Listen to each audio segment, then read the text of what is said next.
Hello there.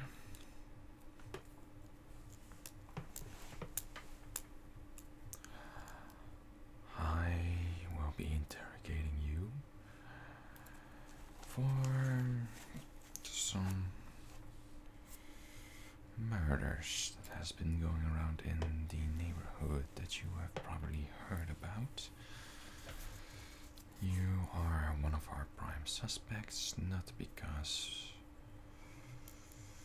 we think you're a ruthless murderer, but we have our own reasonings to think so that you killed them. But let's begin with documenting, since, well, you were so willingly here that we even had to tie you down. You haven't said a word, so let's just try asking a few simple questions, shall we, mister? Let's first start with the name.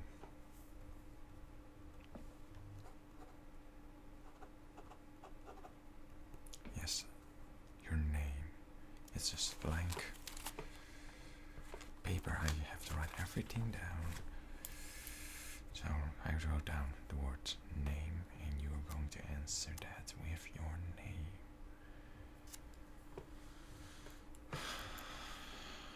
Playing the silent part, are we?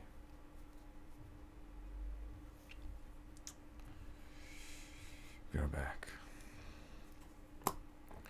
Because this is going to be a long night.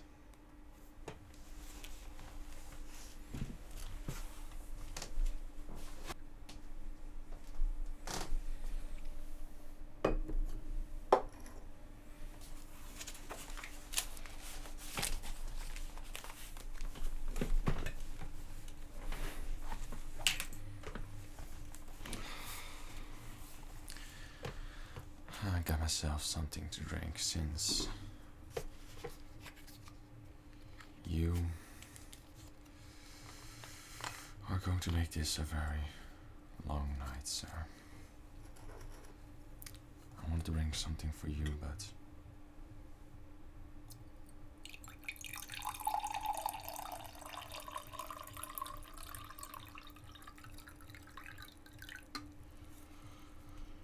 talkers are drinkers.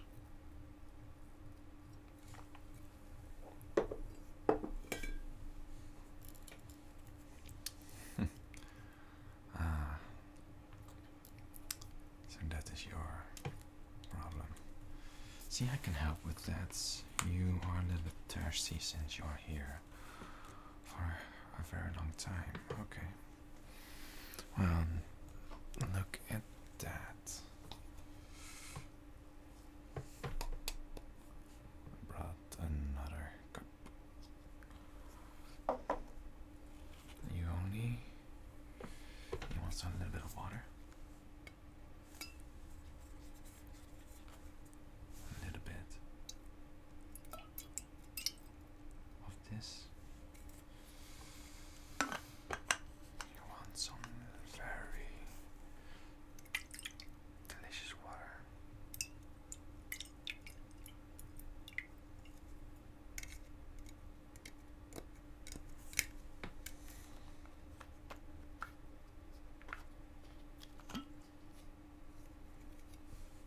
Then tell me your name. Just talk. You will get some water.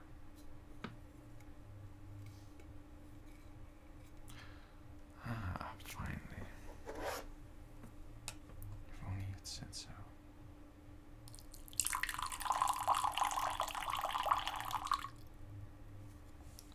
Start with a little.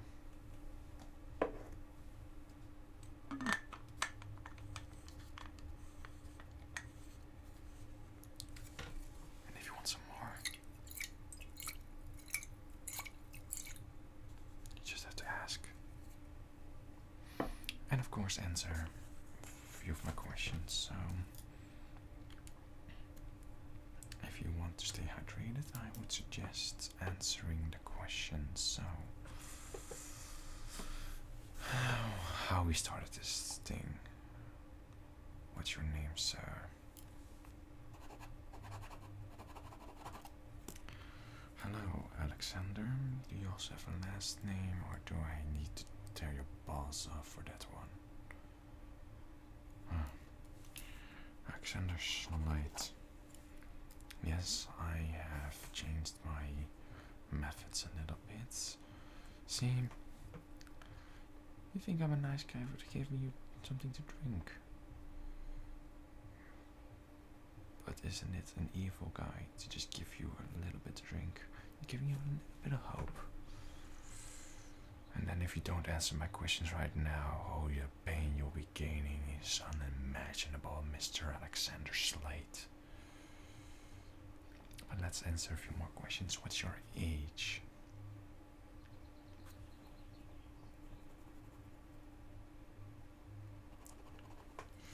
Really? Lying about your age right now isn't going to do much. Huh. What the devil? That's really your age.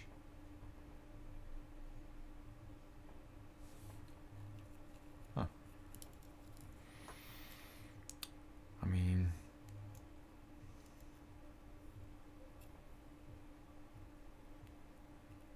I don't know why I'm even asking these questions if I already have your idea laying next to me. But maybe this is a good lie detector test, seeing if you are turning a rat. Because I know your information, but do you know that I know it's what you know? Don't look at me like that. Where are you from? We kind of guessed already, because, you know, the murders were kind of in this place and we picked you up for a reason. Okay.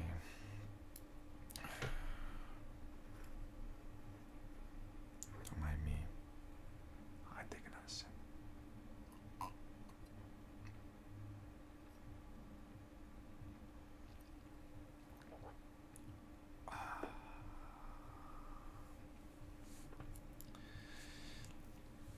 Do you hear that, Mr. Alexander?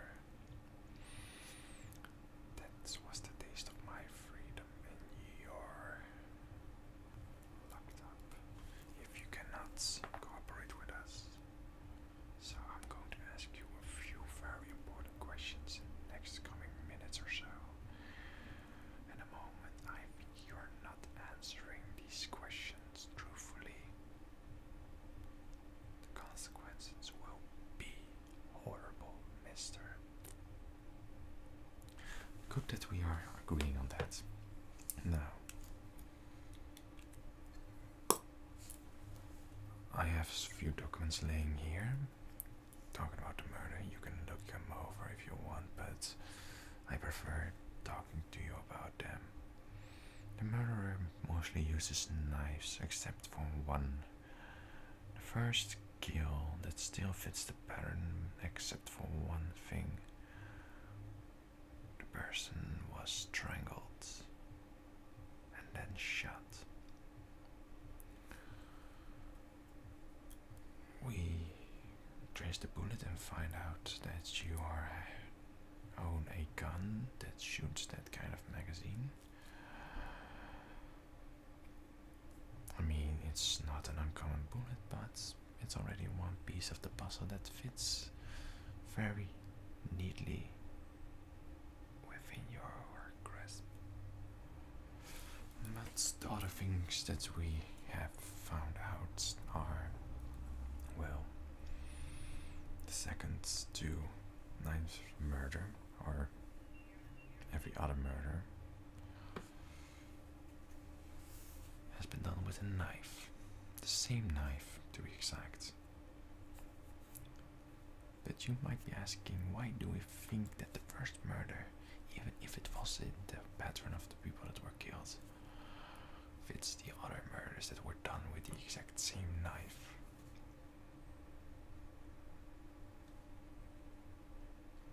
Well, first let's introduce the 9 casualties, the 9 victims, the 9 people that were found dead in the last 9 weeks. Every week, one kill. Every kill different location. Every location has a significance to both people that got killed and killed the other person. At least that's what we think.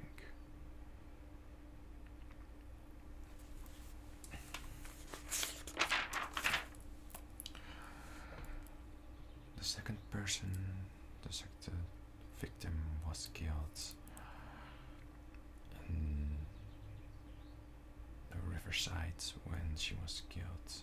The same riverside that a lot of people around her knew as the place that she met her husband. The fourth killer was the fourth victim. The fourth victim was killed in her home, the home that she has lived in for over 20 years, where she moved in when her firstborn was born. The seventh victim was killed in a restaurant, the restaurant where he worked with his former co-worker, someone he used to hang out a lot, and was killed in the back alley of that restaurant.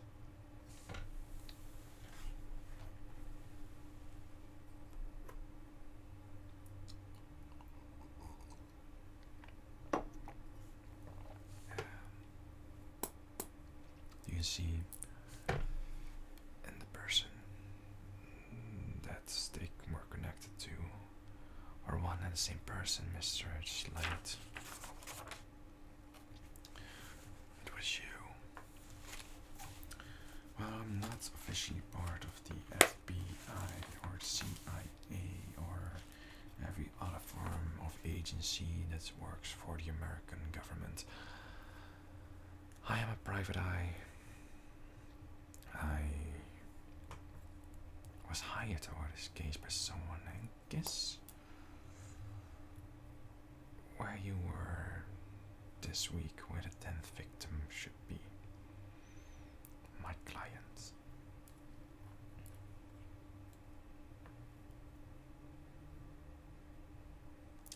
See, Mr. Slate. She was your fiancée for a long time and you wanted to kill her. So young. So full of love. So full of fear.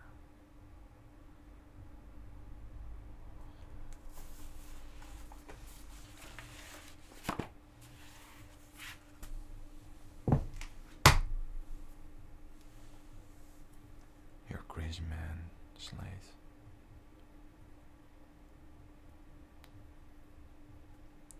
You'll be locked up, locked away.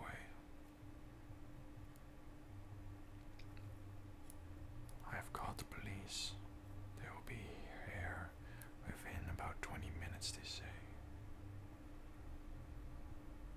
That means we have 5 mere minutes or so to have a nice, sweet conversation.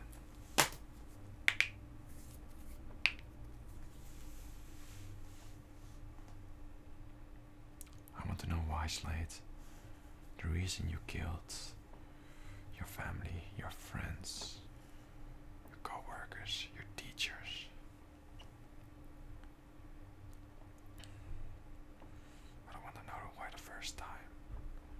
The first time was your brother, your little brother. Only 15 years old. And you strangled him. Was it a fight? Was it a disagreement?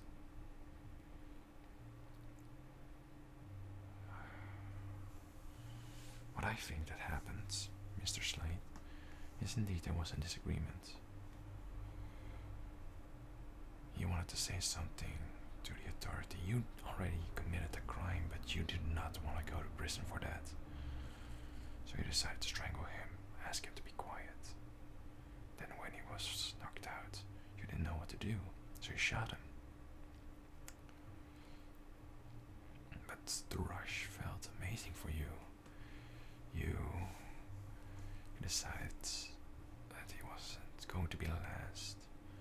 You felt more alive than ever, so you went after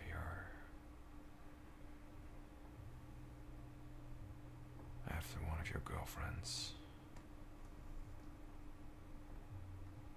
Your father, your mother, your current fiancé.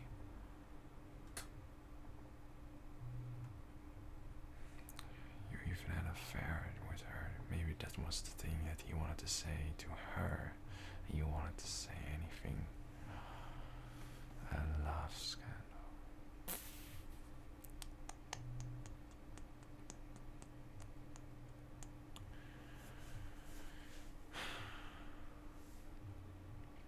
Well, by looking in your eyes, I think I was right with everything I said tonight. Good luck with drinking the glass of water that I put next to you while your hands were bound.